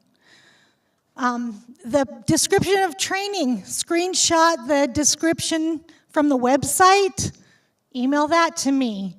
You get a roll or certificate when you're done. Email that to me. I will send you a check. It's that easy. My business is doing well. I prefer not to take funds that others might need. This is a stumper, because that happens a lot. The fact is, this is your Utah business taxes, and they're sent to our region. If we don't use them, we may lose them. So if we don't spend out, we may not get the same amount the next year. So we want to help you. Please utilize Custom Fit. This one's my favorite picture. If I use custom funding, will I have to claim it on my taxes? Oh, nobody's talking. Fact is, you do not have to claim it anywhere. That makes it even better, right? There's no need to request training reimbursement approval before starting training. We have a money tree at Custom Fit. Fact is, you need to let us know before you pay for your training. And then we'll go through it and make sure if we have funds and if it qualifies. And then we'll set aside those funds for you and you'll have them, okay? So letting us know ahead of time is primary. Very good thing. Custom Fit is only for safety training. Myth, yep. We've done everything from nail techs to learning how to do Brondy, which is basically a hair dye thing lately that they're learning to do. We've sent people to conferences for mental health. I mean, we work a lot with the hospitals, doctors' offices, any kind of training, soft skills, customer service, as well as safety training. Custom Fit funding year runs from January 1st to December 31st. This is a trick question. We run on a fiscal year, so we get our money in July, and then it ends in June. So right now, we're kind of on the slowing down. We're getting a lot of our money's committed. So if you have stuff coming up in the next little bit, please reach out to me, and we will try and get that set up. But if you don't, and we run out, if you can bump that to like the 1st of July, then we can move forward again. So note that about April, May through June is when we have the least amount of money. So let us know ahead of that, okay? All right, this is the fun stuff. This is an example of a reimbursement. So annual safety training for 46 employees is $44.16. 40% of that is $1,700. What could you do with that? If that was your company, you had to do the safety training, you had to pay the $4,000 to do that, you could enjoy that extra $1,700. This one was for mental health training. If you've heard of EMDR, which is a special technique, they sent 4 employees to training. It was $5,600, and they got $2,200 back. That's supplies, that's payroll. That's a lot of money that we and the state want to help you to be able to do more training or to be more successful in your business. And that's our primary concern, is making sure you're successful. This is myself, Leslie, who's our director in the middle, and then Seth works with Kimberly that's on that far end. She does all the energy services. So if you work with CDL or energy services, Kimberly is your girl. She is amazing. So you'll be working with her. Are there any questions? Yes. Is the iFit program for all regional tech colleges? Custom Fit it's housed in regional colleges, but any business can use it. So if you were, let's say you were in St. George, Dixie Tech is where it's housed there.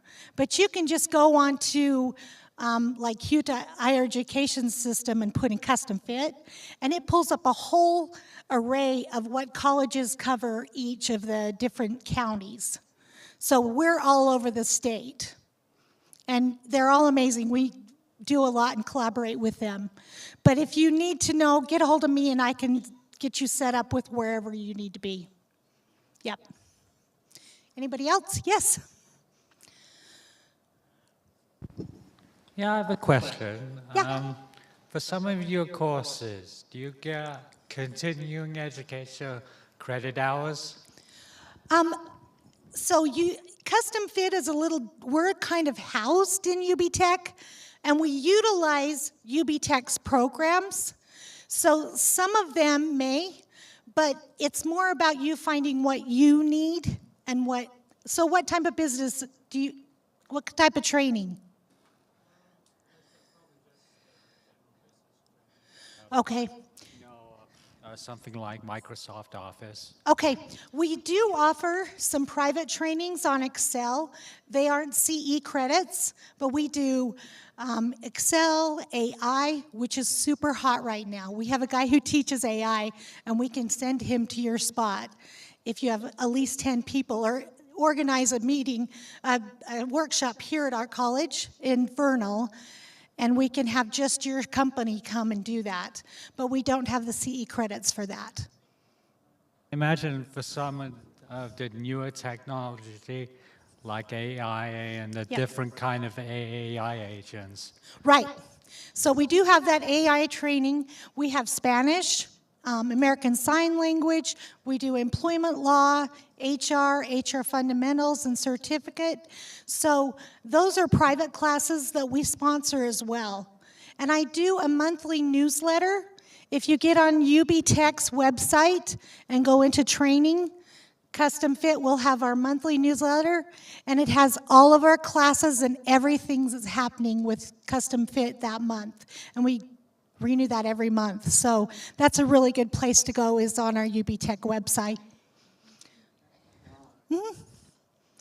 Okay, Jeff, I'm ready for you.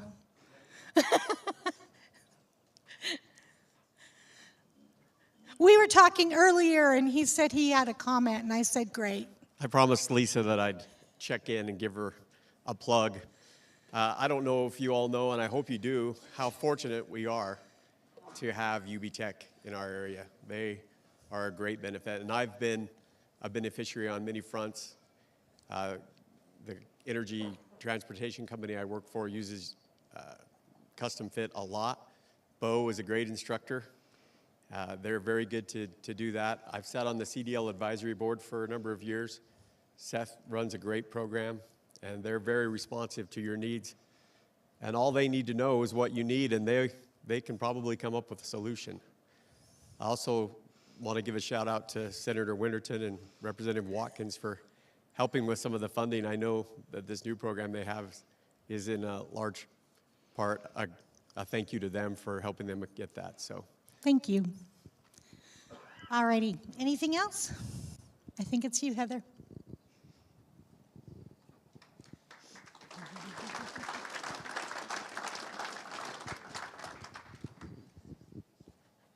All right. I want to thank my colleagues. They've done a fabulous job describing what UB Tech can do for our community.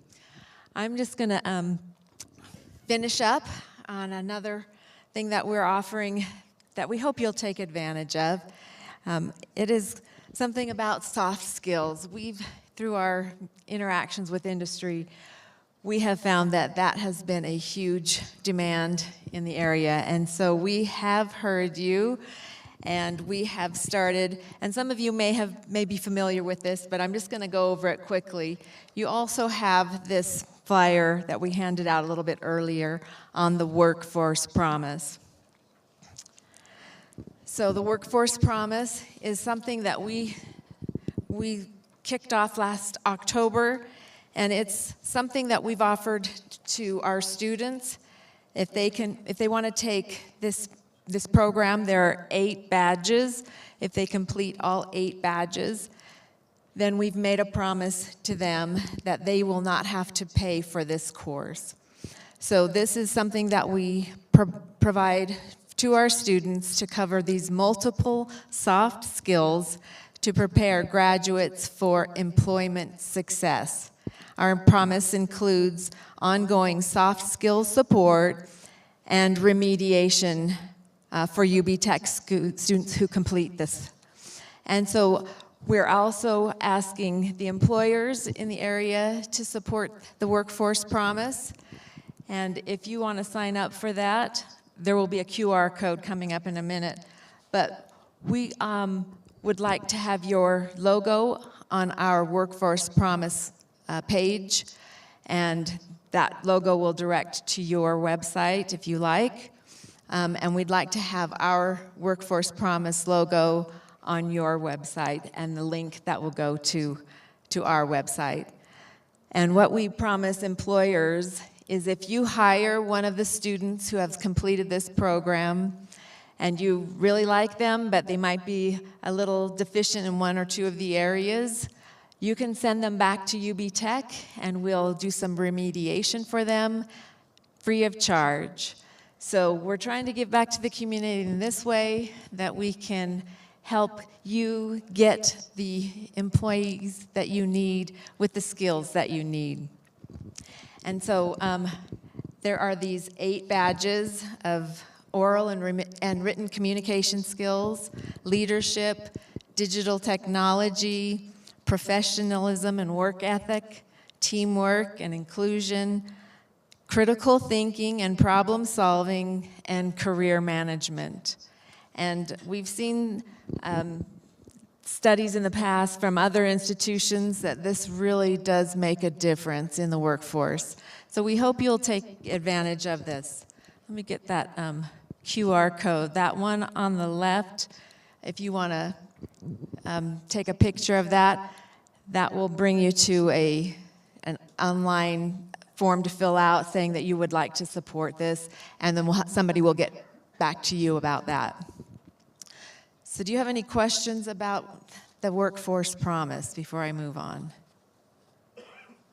Oh, I have this flyer as well. We had such a positive response to Workforce Promise that some of the industry folks have asked that we train existing employees. So here's a flyer. We are offering that for, it's just a little under $44 per employee, and it's a 4-hour course. We're willing to train on our facilities, or if you have a passel of people you want to do all at once, we're willing to go out to you and meet this need. So any questions? All right, I'm just going to move forward then. I also wanted to give you an opportunity to support UB Tech in any way you feel you'd like to. As Seth said, we have wonderful partners who help in a variety of ways. Scholarships, we always need scholarship funding, and so we'd love to invite you to participate in that and become in that regard. We also have some events coming up that will help us fundraise for our scholarship fund. The first one coming up is next month, April 11th. We're going to have a fine art auction, and all the funds will go toward our foundation scholarship fund. This year we have a little bit of a focus on wildlife and outdoor art. So if you love the outdoors and you want to bring it into your home or your office, come and bid on the artwork. It's going to be very nice. We have some wonderful artists in the basin. The Uinta Basin visual artists have agreed to donate artwork for this, for our student scholarships. So you can come. We'd love to have you bid on the art. We also will have a silent auction that week before the auction. You can come out and look at the art there. Raffle tickets. If you don't feel like you can put a piece of art, buy a raffle ticket. We're going to have a gun, a flying rod, some knives that will be in the raffle, and a few other things as well.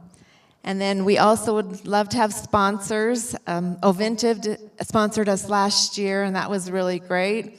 Now it's 4 Point, is that right? So we'd love to have you sponsor the event as well.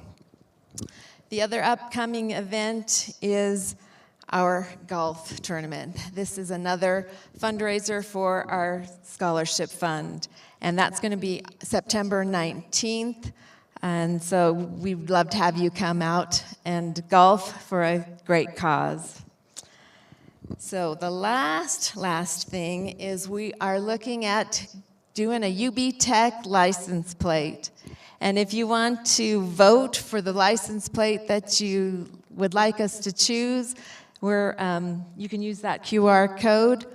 So there's one with some color and one that's just the black and white. So we'd love to have you vote on that today. And then if you would like to put in your email address on that, we'll contact you with some more information once you decide which one we're going to choose. So that was everything I had for today. Do you have any questions for me? Again, we love being in the Uinta Basin. We're so glad to be the Uinta Basin's college. And if you need anything, feel free to contact any one of us, and we'll be happy to help or answer questions. Thank you.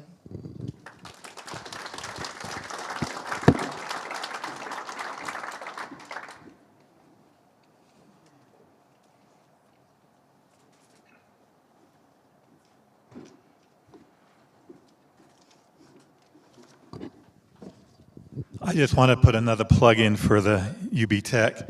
About 10, 12 years ago, our division management went out there and toured their oil and gas program. And it was very impressive what they were doing at the time.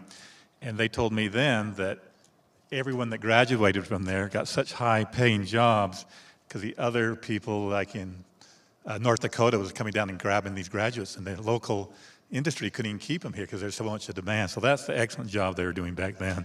So it is a good career, and some of those young people made a wise choice. Right now, we're going to move on to our legislative and policy update. We're going to begin with...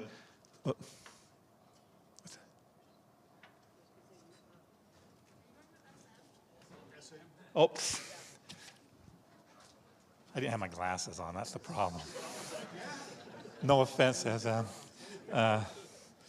We'll start with SM Energy, their introduction. They have recently moved to the basin. They're not new to the industry, but they are new to the basin. So we like to have people that move in here, introduce themselves, and tell their vision of what they see going forward.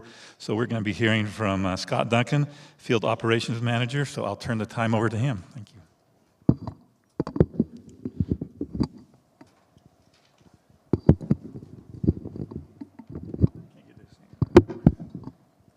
Is the best way? Squeeze it in.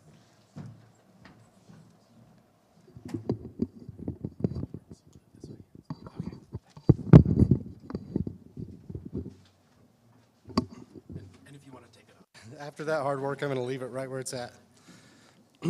Just another plug for UB Tech.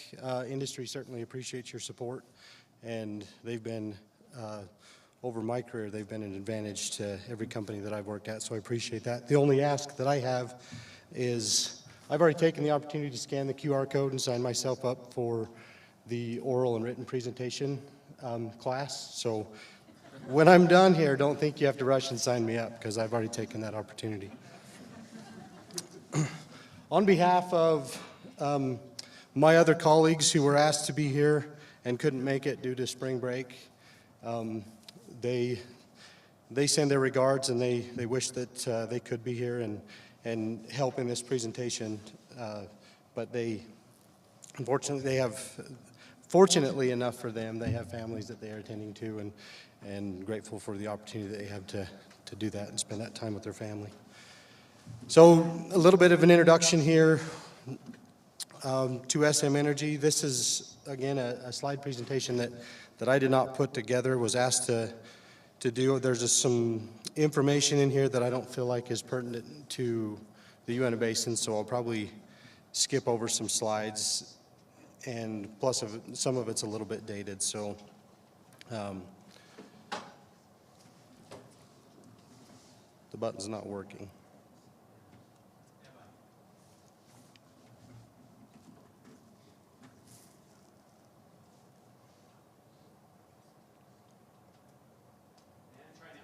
There we go. I don't have anybody to introduce here, but we'll cover a little bit of, I guess, for those of you that don't know me, my name's Scott Duncan. As he mentioned, I'm the field operations manager, and I'm one of the local guys. I was born and raised here, and been extremely fortunate to be able to spend my career here in the Uinta Basin and not have to travel outside to do this, to work in this industry that we all know and love. So we'll also, I'll cover some of the history and culture of SM Energy, and then strategic importance of the Uinta Basin asset that we have, and then offer some time for some questions and answers. So the history, SM Energy has been in business since 1908. They had some land in St. Mary's Parish. They started the business as St. Mary Parish Land Company, where they began to lease their minerals and to different oil companies. That's where they got their in. That started in 1930. In 1938, they found the discovery of the Horseshoe Bayou field.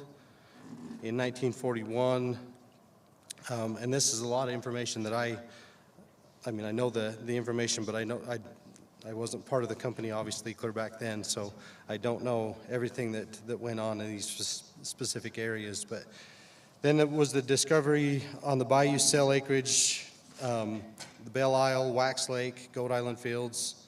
In 1961, the Belle Isle field confirmed as one of the largest fields in the Gulf Coast. They took part in that. In 1966, they moved their company headquarters to Denver, Colorado, and that's where it still resides today. In 1992, they went from being a private equity company and listed on the stock exchange. In 2002, they changed their name from St. Mary's Land and Exploration to SM Energy. In 2008, their strategy became focused on the lower 48 and unconventional resource development. They've got this, I kind of got ahead of myself. I guess it was 2010 that they changed the name to SM Energy. And in 2015, they set out to become a premier operator of top-tier assets. Go through some of the basins that they've been in. Some of these basins they have exited. They no longer have any assets within these basins. But in 1978, they were in the Anadarko Basin. In the 1980s, they were overseas in Argentina, Chile, Papua New Guinea, and in the Philippines. 1991, they were in the Williston Basin. In 1993, Western Siberia and Russia. 1995 in the Haynesville and Woodford. And in 2009, the Maverick Basin in South Texas. And in 2016, they had a $2.6 billion investment in their acquisition in the Permian Basin. 2019, the Maverick Basin, they discovered the Austin Chalk and confirmed the development there. And then again, I guess it was last year in 2024, on October 1st of 2024, they closed on the XCL Resources asset and fully took over the asset on January 1st of 2025. Again, their goal is to be a premier operator, to effectively spend the capital and get a return for their investors. They are an owner of high quality inventory, and they have a long runway. They feel like they have a long lead in front of them as far as development goes. Another goal is to be a leader in sustainability and stewardship.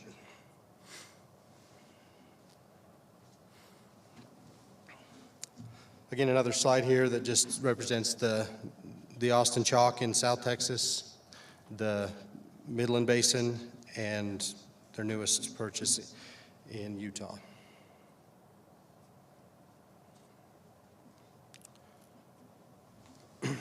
So they want to continue to be sustainable and repeatable, and that's one thing that they, as they moved into the Uinta Basin, they felt like that they could continue and sustain the development and production in the acreage that they got.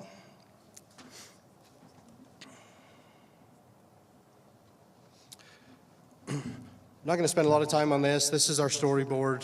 We show this at every meeting that we're at. This is something that we use to kind of keep ourselves in check and keep ourselves in line with the purpose and the mission behind SM Energy. Part of being a top-tier operator is getting your safety performance to align with both industry and continue to improve upon that. This is a trend from, looks like January of 2014, just showing the progression of the metrics that they have in order to reduce their TRIR as they go throughout developing these assets. Not only that, are they trying to meet industry standards, but they keep a best of the right here, it's the SM 3-year kind of rolling average and want to stay in the top quartile. Spill performance, that's a big goal. They want to be good stewards of the environment, and so they've set this metric up. You can see over the last 10 years, they've been able to sharpen their pencil and improve their operations to reduce their spills. And this is based on, as it says there, the produced liquid barrels spilled per 1,000 barrels produced.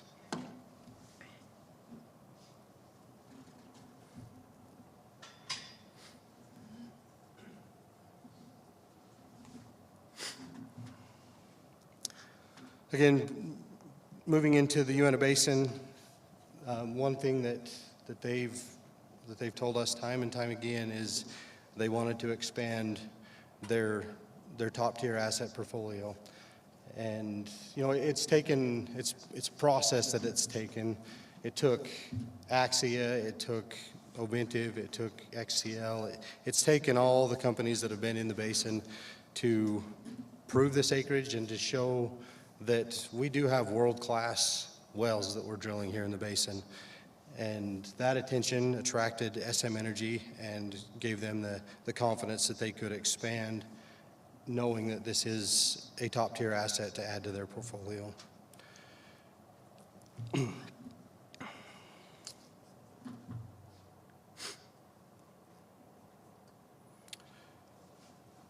One other big thing that attracted SM to this was the stacked play.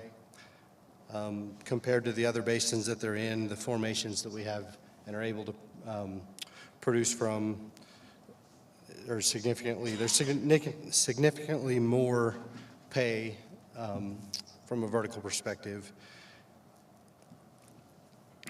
I feel like over 900 million barrels of oil produced from 8,500 plus Wasatch and Green River wells to date, 800 plus horizontal procedures in the proven lower cube, and more than 15 horizontal from multiple operators in high confidence but emerging upper cube. That's one thing that we really didn't discover until later in the years of XCL is the upper cube, the Douglas Creek. We've found some real significant success there. I appreciate the time and opportunity. Again, I know my colleagues wish they could be here and make this presentation themselves, and not only that, but make the introduction to each of you. But is there any questions or comments?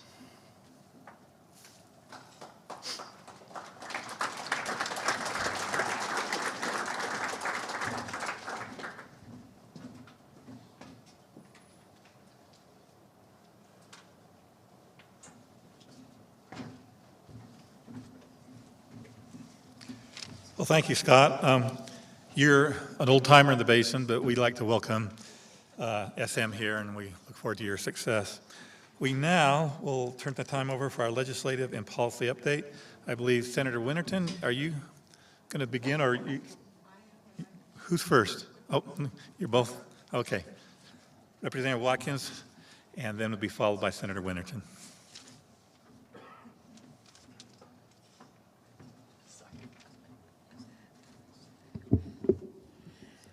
Well, we have a lot. Oh, that's weird. Just a sec. Maybe if I can do this. It's different. We can't tell you everything we did in 45 days, and we probably shouldn't tell you everything we did in those 45 days. But I'm going to tell you a couple of the bills I did for this area, or for energy, and for UB Tech. I'm an Aggie, but I dearly love UB Tech. It's become one of my most favorite places and the people that are there. So President Waite came to me with a bill request, and we actually split it. And the first part was, in law, it says that any technical college can't do anything in planning for a building without coming to the legislature. So we changed that so that they could plan and get drawings and get everything ready for it before they come to the legislature, because that's quite a process to see what they want and if it's feasible. And in that bill, he wanted to have, to fix an inequity in the funding for technical schools. The technical schools up north, most of their students are out of high school, and they get funding for them.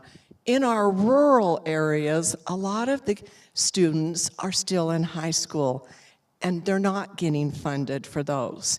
So my part-time roommate in the legislature was running the big higher ed bill. So we took that part of my bill, put it into hers, and they're going to be working on it this next interim. So we hopefully by next session can get that fixed, because our rural technical colleges are at a great disadvantage because of that funding inequity.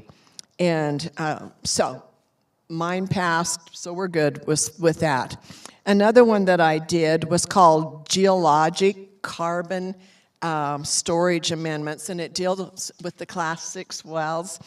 And in 2022, we had House Bill 244, and we directed the Division of Oil, Gas, and Mining and the Board of Oil, Gas, and Mining to establish regulations and to seek primacy for the geologic storage of carbon. So they did all that, and they went to the EPA, and then the EPA, and Bart can tell me if I say this wrong, came back and said, you have to have a, I want to say punishment, but that's not the correct word. There has to be fines that can be imposed if a company does something that's not correct. And so they came to me and said, would you run that bill? Luckily, I had one priority bill left because they came to me in the second week of the session. So we got that passed. So now they can go ahead and reapply, do what they need to get that primacy, because we all know how important that is. We want the state of Utah to have the primacy, not the federal government. I also did one on advanced transmission technologies. I know that's not oil and gas, but it's electricity. And it's encouraging, especially the bigger utility companies, to use advanced transmission technologies. This is hardware, software, things that can help the existing transmission lines put about 20% more load into those lines because we all know that we don't have enough as it is, and it takes a long time to build those. So that passed, and so that deals with energy. And just for your own personal information, we did reduce the income tax a little bit more to 4.5, and we've been doing that for a couple of years. So maybe it might start adding up to something when you do your taxes. For those that are involved with Social Security, a couple can now make up to $90,000 and not have to pay taxes on Social Security. For an individual person, I believe it's $55,000. Now, the governor wanted us to do away with it, but if we'd have done that, we could some of the other things that we did. If you are retired from military, no more taxes on military retirement. We've been working on that for a couple of years, so that's a good one, because we have a lot of military people who want to retire here, but they had to pay taxes, and in other states they didn't. So we know we have a lot of them coming. We expanded the child tax credit from 0 to 5, so that's going to help our young families, the people that work for you and that we all live with, and our kids, and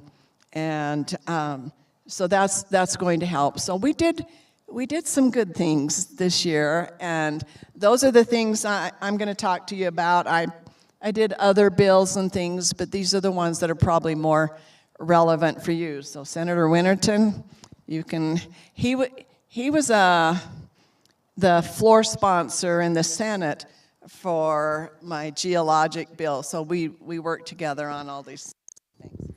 Thank you.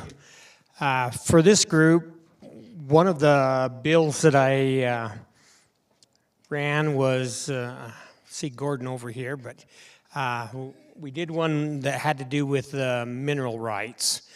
A lot of times when the state agencies go and buy property or get a right-of-way, they do it fee simple, which is a misunderstanding for most people. And when you have fee simple, you end up selling your mineral rights with right-of-ways. And so we corrected that so that if they're going to take land from you, whether it's eminent domain or just getting the right-of-way, they have to assess those mineral rights separately. That was brought to me by Gordon, and we got that one done. The other one I did for the basin was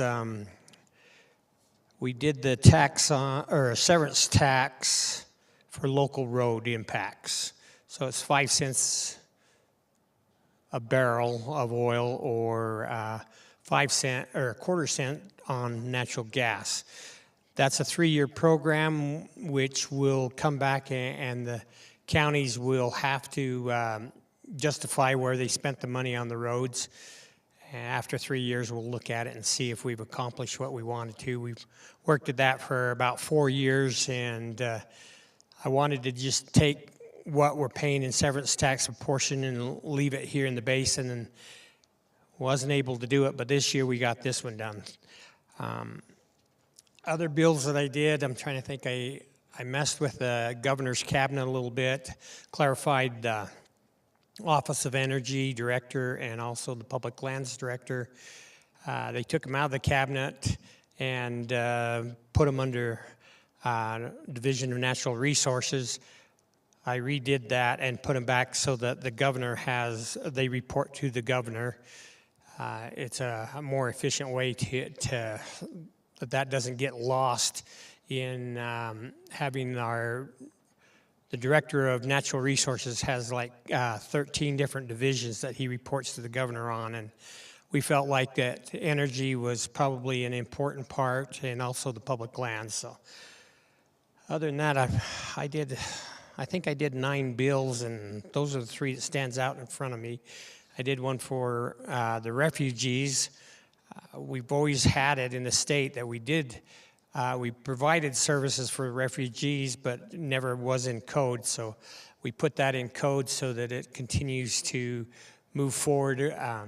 having funding there year after year. Outside of that, I don't know. If you have questions, I know Christine could probably answer them. Yeah, it's still a blur. 45 days, and the last day, I think they said we did 160 bills. So if you want to know something in particular, I'll have to look it up. But it's still, the dust is still settling on what we've done. Any questions?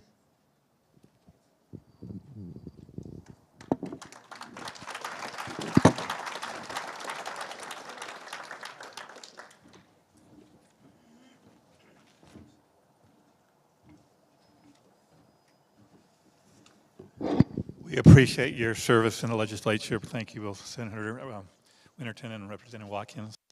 We're now going to turn over to the division. We're going to have Natasha Balov talk to us about, she is what we call the Legislative and Policy Coordinator. I get that right? For the division. She keeps us all straight on what's going up on the Hill, so I'll turn some time over to her, and then following that, we'll have Bart Kittle give some comments. Hi, I am Natasha Balif. Okay, I will back everyone. This echo throws me off a little bit. I'll get used to it. Yeah, I'm basically the list keeper of the division. I track all the legislation and any of the rulemaking changes that we do. So starting off, I'll address our recycle facilities rulemaking. This was made effective. I'm sorry, the echo is pretty bad. So that became effective in February, on February 26th, and we are finalizing the transfer of permits over to the Division of Waste Management and Radiation Control. And I believe Bart will speak on that in a minute. We're also doing bonding rulemaking, and our board is asking for feedback on this right now. The division has presented, they actually did in February, our entire draft rule, and the UPA, the Utah Petroleum Association, will present their edits in April. We do have a page on our website where you can submit comments if you're interested in making any comments on that rule.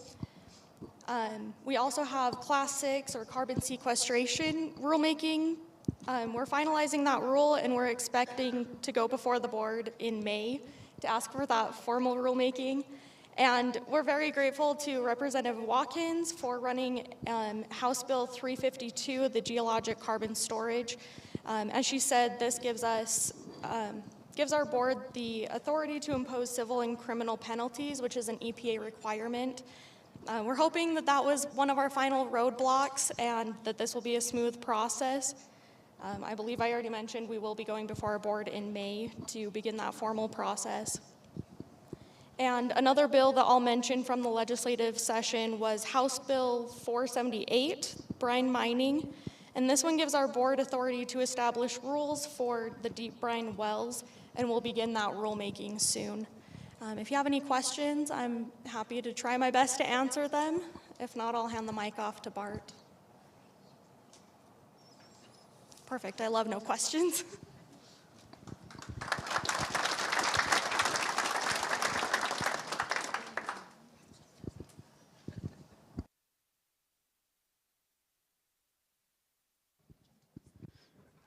I don't really have an update so much, but I just kind of want to add a little context to the legislative and policy update.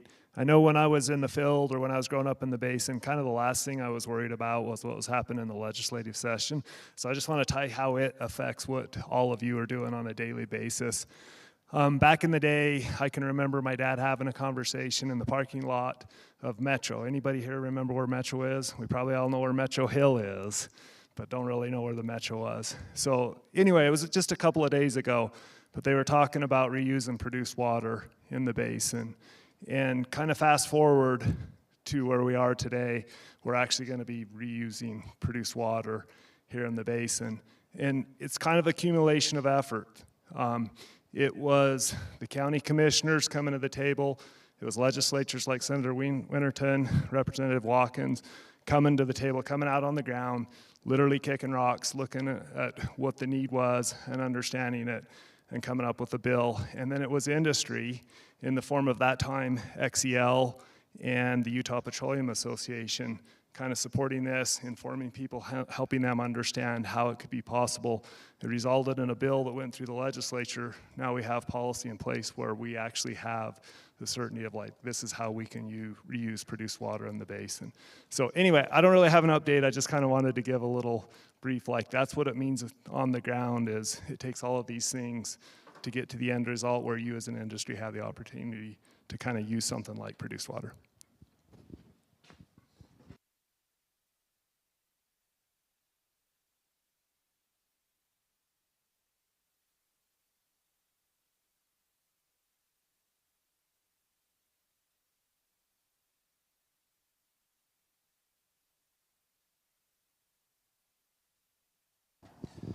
Okay, now, at this time in the meeting, we like to get together because we're all here as family and friends and talk.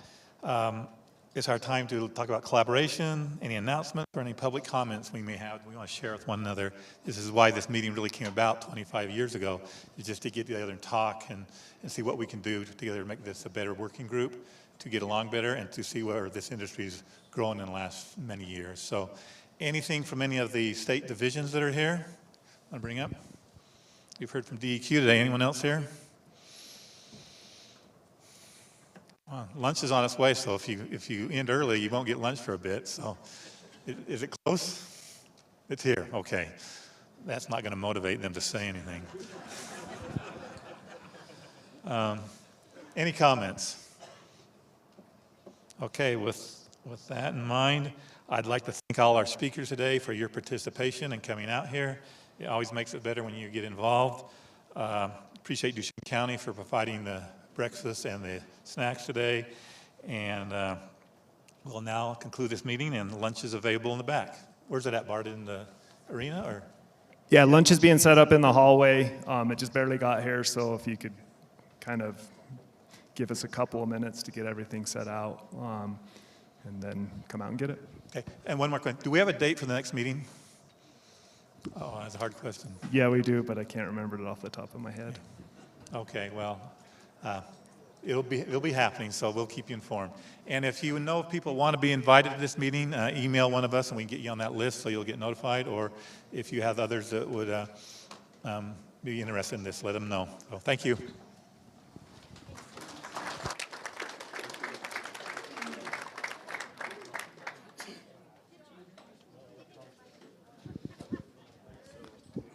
As everybody's preparing to go get lunch, the next collaborative, the November one will be November 20th. Give me one moment. I'll get to the July 17th.